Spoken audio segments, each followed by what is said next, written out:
Semua bisa kena. Semua bisa kena. Semua bisa kena. Semua bisa kena.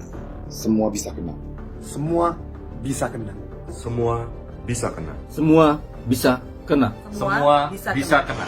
Semua bisa kena. Semua bisa kena. Semua bisa kena. Semua bisa kena. Semua bisa kena. Semua bisa kena. Jurnalis, aktivis, seniman, kreator konten, komedian, ilmuwan, mahasiswa, guru, ibu rumah tangga, petani, nelayan, pedagang, tukang ojek, semua profesi, semua orang, semua yang berpendapat. Pemerintah dan DPR berencana dalam waktu dekat mengesahkan rancangan Kitab Undang-Undang Hukum Pidana. Rencana ini banyak ditentang karena prosesnya tidak transparan. Sampai sekarang, tidak ada yang tahu draft terbaru yang bakal disahkan itu isinya seperti apa. Tentu saja ada yang tahu draftnya seperti apa, tapi bukan kita-kita, bukan publik. Ya mereka-mereka yang ngutang-ngutik pasal aja yang tahu. Kenapa sih sukanya main rahasia-rahasiaan? Kenapa sih makin kesini makin hobi bikin undang-undang dengan sembunyi-sembunyi? Apanya yang mau disembunyikan sih? Bikin resah? Jangan-jangan memang kita sengaja dibikin bingung. Gimana nggak bingung?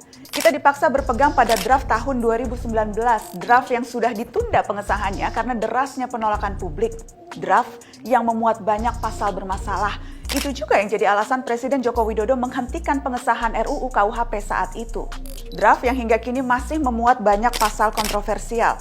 Beberapa bahkan sangat genting sebab mengancam kebebasan berekspresi dan berpendapat karena memidanakan orang-orang yang dinilai melakukan penghinaan terhadap pemerintah dan penguasa.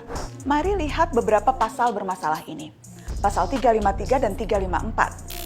Setiap orang yang di muka umum dengan lisan atau tulisan menghina kekuasaan umum atau lembaga negara dipidana dengan pidana penjara paling lama 1 tahun 6 bulan atau pidana denda paling banyak kategori 2. Pasal 354. Setiap orang yang menyiarkan, mempertunjukkan atau menempel tulisan atau gambar atau memperdengarkan rekaman atau menyebarluaskan melalui sarana teknologi informasi yang berisi penghinaan terhadap kekuasaan umum atau lembaga negara dengan maksud agar isi penghinaan tersebut diketahui atau lebih diketahui oleh umum, dipidana dengan pidana penjara paling lama 2 tahun atau pidana denda paling banyak kategori 3. Sampai di sini paham?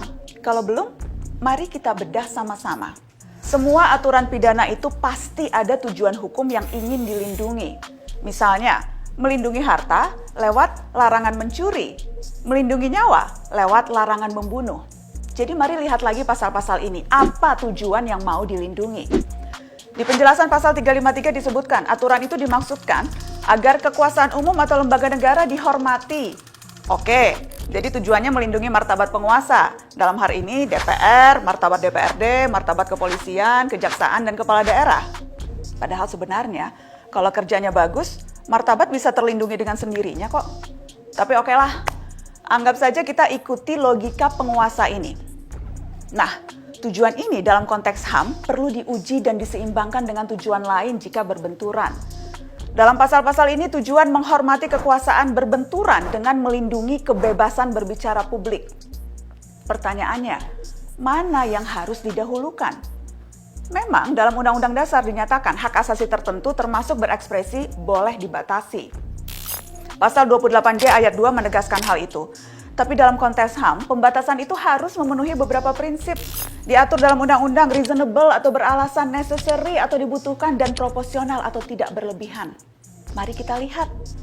Apakah pembatasan kebebasan berbicara atas nama menjaga martabat lembaga negara ini beralasan dan dibutuhkan? Perlu dibuktikan, ketiadaan aturan ini bakal merugikan lembaga negara dalam menjalankan fungsinya. Satu lagi, apakah ini proporsional? Dalam arti tujuan yang ingin dicapai tidak menjegal tujuan lain yang lebih besar. Dalam hal ini ya kebebasan berekspresi. Ingat pasal 28 Undang-Undang 45 sakral. Kalau kita mengaku sebagai negara demokrasi, tanpa kebebasan berserikat, berkumpul, dan berpendapat, tidak akan ada demokrasi. Yang ada hanya demokrasi di atas kertas. Datang ke bilik suara, nyoblos, udah deh.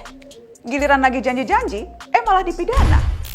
Di negara demokrasi, kebebasan berekspresi menjadi hak sangat fundamental bagi jaminan pelaksanaan HAM lainnya, termasuk untuk menyuarakan, memperjuangkan hak-hak lain ketika negara luput memenuhi.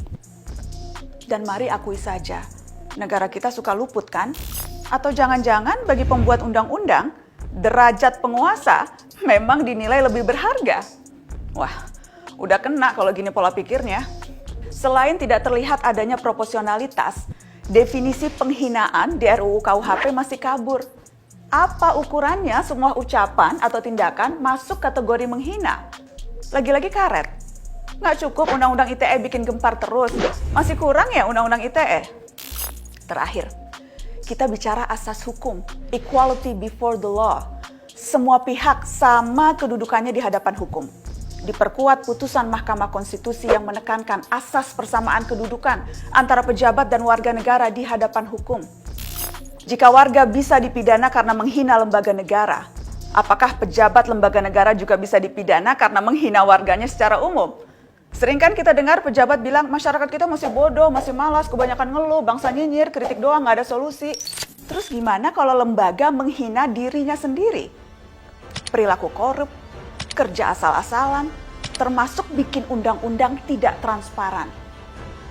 Jangan sampai rancangan kitab undang-undang hukum pidana menjadi hewan liar yang sengaja dilepas, menerkam siapa saja, semua bisa kena, kecuali tuannya sendiri. Ini undang-undang atau plester ya?